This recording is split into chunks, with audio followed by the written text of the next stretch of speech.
Now, electric vehicles, you might like them, you might dislike them, but the one thing you can't do is ignore them, and they are coming in by the bucket loads. Now, when it comes to two-wheelers, electric scooters have been holding all the limelight, but today we have with us an electric motorcycle. Hi, my name is Dhruv Paliwal, you're watching autoX, and today we're riding the Oben Rorr electric motorcycle.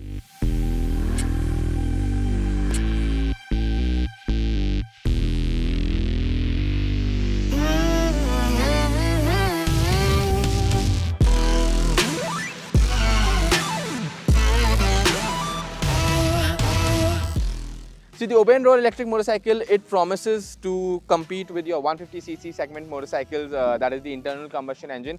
And the way we are going to go about and test it is, we're going to do a couple of things. First of all, we are going to test it as a regular motorcycle. I mean, how does it work as a motorcycle, irrespective of it being an electric?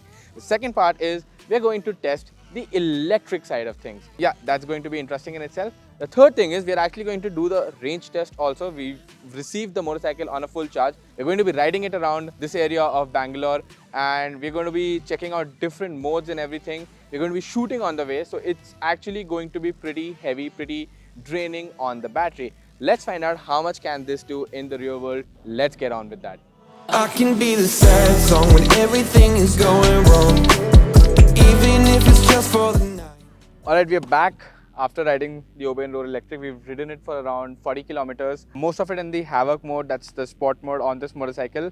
But first, let me just get the cycle parts out of the way. First of all, the way you sit on this motorcycle, it's a pretty street naked kind of a position. The front peg makes your knee bend at a slightly aggressive angle, but the bars, they're not too far, they're flattish, so they're very easy to reach and don't really require too much commitment from your upper body. So that's nice. You really don't stress yourself riding this motorcycle. That's one good thing. As far as switch gear quality goes, the switch gear is actually quite snappy, works quite well. You don't really see a lot of loose surfaces, a lot of rickety switches or anything like that. So that's something again that's good. The instrument cluster I have in front of me, it's a negatively lit instrument cluster, but it's got color elements inside it. And while in really bright sunlight, it gets a little difficult to see what's there on the screen. In most kind of conditions, the screen was legible. The information that is on there is something that you will be able to acquire in one glance. I have a couple of complaints though, and the one thing is that you only get an odometer. There is no trip meter here. So if you want to reset the trip, if you want to measure your distance, or if you want to know, just reset the trip to make sure that 10 kilometers later there's a turn and you want to turn at that. That's something that becomes a little difficult. Not the end of the world, but yeah, a trip meter would be something nice to have. As far as quality of materials go, I mean, it leaves some things to be desired. Obviously, what the people at Oben have told us is that it's a production motorcycle. It's what the production motorcycle is exactly going to be like, and in terms of that, we're not very inspired with the kind of finish. The paint work looks nice, but if you see in a lot of places, like the forks over here, and then when you turn the motorcycle, the wiring, it's hitting the panels, you're not really getting a lot of so basically it's acting as a cushion between your body panel and your fork over here. That's not great. These need to be zip tied together, moved out of the way, and can actually become a hazard also. So that's the one thing I don't like about it. As far as the tires go, I think the tires are doing a good job. There's C8 tires out here, and you have a 100 section tire in the front and a 130 section tire at the rear. And in terms of, we actually got to ride them both in dry and kind of wet conditions. Those of you from around Bangalore will know Nandi Hills. We just rode it up Nandi Hills and back down. So the bottom half was dry, and over there in the corners, the cars were not really complaining at all. Even there was slight mist at the top over there. Also, the road was wet, and the tires just did their part really well. No complaints there, and actually a big thumbs up for them to just make this motorcycle work. Then there's the braking hardware. Now the brakes, they're like how they would be on a scooter, because it's an electric, you don't need gears. So they've altogether removed foot controls, and the front brake is here, the left brake is here. The right brake is your front brake, the left brake is your rear brake. And they work in a combi system manner, where like on scooters, but honestly applying them, you don't feel that effect. You don't really feel the rear coming in when you're pressing the front. It's a very slight effect, something that you won't even notice. There is no ABS on the rear, there is ABS on the front. You can actually slide the rear and it stays pretty much in control, so that's a nice thing. The braking hardware as such, I mean, obviously modern brakes, they don't really offer a lot of feedback, but this is progressive. But the problem here is that you have to put a lot of force on these brakes to get this motorcycle to stop. And that tells me that there is not enough stopping power in the brakes. That is something that could do with an upgrade. That is something that you will ideally want, because brakes help you stop, and that's a good thing. Apart from that, the pillion experience, I actually got my cinematographer to travel with me on this motorcycle just a little bit. The riding experience with a pillion on board was pretty similar to other motorcycles. There was not a lot different.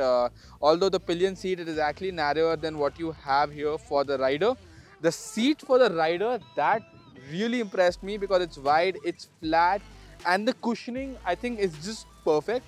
It's not too hard, it's not too soft. I just liked the way my bum felt when it was on this motorcycle. Not tired at all, and I think I could do a lot more miles sitting on this seat. The mirrors would have been nicer if they were just a little bit wider, because sometimes they're focusing a lot. Half the times you're just seeing your arms in the mirrors and not able to see a lot of the traffic, but that's something where we are nitpicking. As far as the lighting is concerned, everything around here, it's LED. We didn't get to use the headlight because it's daytime and we won't be riding it at night. So that's for another time, but it is an LED unit out there. Alright, so one thing that's a mixed bag for me, that's the suspension. It's been set up stiff. So the rebound is really great and the tires hardly lose touch with the ground. In a corner, that's really great because the bike is stable most of the time. The chassis feels neutral, so you can take corners with relative ease and you'll have fun doing that. But then the problem is that when the surface gets jittery, when it gets a little undulated, you feel all of that coming into the motorcycle, and after a point of time, it just becomes a little tiresome. You really don't want to be feeling all that much feedback from the motorcycle, because it's not really adding to your riding experience, it's just adding to your fatigue. And that's something, it'll physically drain you, mentally drain you after a point of time. So that is there. So if you can live with that, then probably the Oben will work for you. If you cannot live with stiff suspension, then maybe look elsewhere. So that is what I had to speak about the cycle parts of the Oben Rorr Electric. And keep in mind, we've spent a very limited amount of time, for 3 to 4 hours only with this motorcycle. There's only one charge in the battery, so we've not really ridden it for so long. We will tell you more about it once we get it in the office and can do that. But for now, that's it. Alright, now let's move on to the electric side of things, and this is where things get interesting. What Oben is using here is a lithium ferrous phosphate battery. It's slightly less energy dense, but it's easier to source, and it's also a cleaner way of making the battery. Then you have an electric motor with you can find the power specs down on your screen, but let me give you the headline numbers. You can do 0 to 40 in 3 seconds in havoc mode, that is the sport mode on this motorcycle. You can hit a top speed of 100 kmph, in city mode 70 kmph, and in eco mode 50 kmph. Also the range, what Oben is saying is that in ideal driving conditions, this will give you 200 kmph, but when it comes to real world conditions, you can expect 150 kilometers in eco mode, 120 kilometers in city mode, and 100 kilometers in havoc mode. Now we've been riding it, and I've pretty much 90% ridden it in havoc mode. At my range, it says I have 57 left, and I've ridden around 43 kilometers. So technically the calculations are correct, but once I start riding that range, it actually drops down. There's a gap of around 15 kilometers in what Oben is telling us and what we are actually getting on the road, which is okay. I mean, if it drops any further, then it's going to be a problem. But if the gap in what they're telling us is only 15 kilometers, then I can chalk that down to my riding style, to the roads we are riding on, to the climate that is around us. But yeah, if it drops more than that, then it becomes a problem. Now, the one thing I'm quite off put by, and that is the throttle calibration. It feels like the throttle calibration has not been done properly. Now I'm talking about havoc mode here, that's the sport mode, and that is the one you will use most of the times to ride this motorcycle, because other modes, they feel a little underpowered. I wouldn't even want to use them for city traffic, because when I want that go, it will not be there.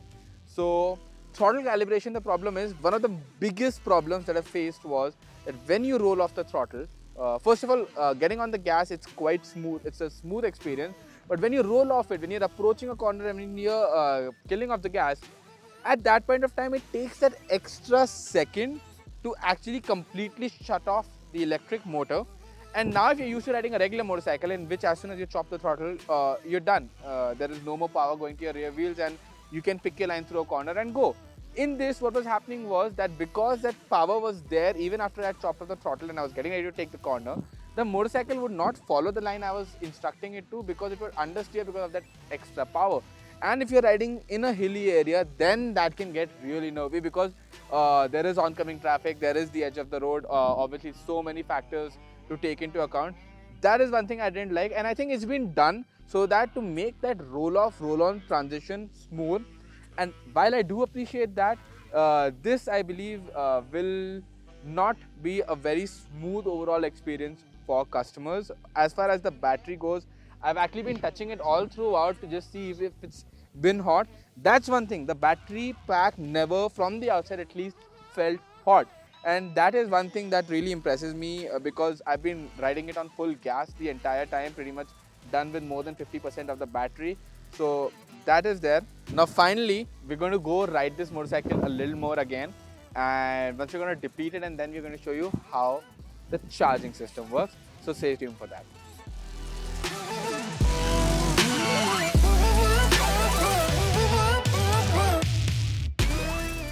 Okay, we've done the motorcycle part of things, we've done the electric side of things. I want to show you one thing, and that's how you charge this motorcycle. Basically, you don't have any other charger that gets installed at your home. Whatever you need is in here. You open this panel, it comes out, and then there is this 15 ampere socket inside. You've got around a meter or 2 meter length of cable, which you can take and plug it into any socket. That is how the Oben Rorr charges. You have no fast charging. It takes 2 hours to fully charge this motorcycle. Now, this is very convenient because you can plug this in anywhere and it actually makes road trips a little easier because you don't have to work with chargers which are working or not working, get them to work, use an RFID, create an account. I mean, electric charging is a big hassle today, and that is something this bike completely negates. As far as the range is concerned, I got around 70 to 75 kilometers of range, out of which around 50 to 55 kilometers was driven on Havoc mode, which is the sport mode for this motorcycle, and the rest of it was driven on city and eco. Yes, it's a little less than the number we were expecting. We were expecting around 100 kilometers of range in Havoc mode. But the thing is, we were riding up Nandi Hill, so the inclines, they do take a toll on the motorcycle, they do take a toll on the battery pack, and that is why the range that we got was a little less than what we expected. However, Oben has told us they're going to be working on these issues. They're going to make sure that the motorcycle is fit for customers to ride when it actually starts delivering those motorcycles, and we'll be eagerly waiting. We'll have this back and we'll tell you how much it's improved and what you can look forward to. That was all for this video. What did you like about the motorcycle? What did you think it could do better? Let us know in the comments below, and thank you so much for watching. I can be the sad song when everything is going wrong, even if it's just for the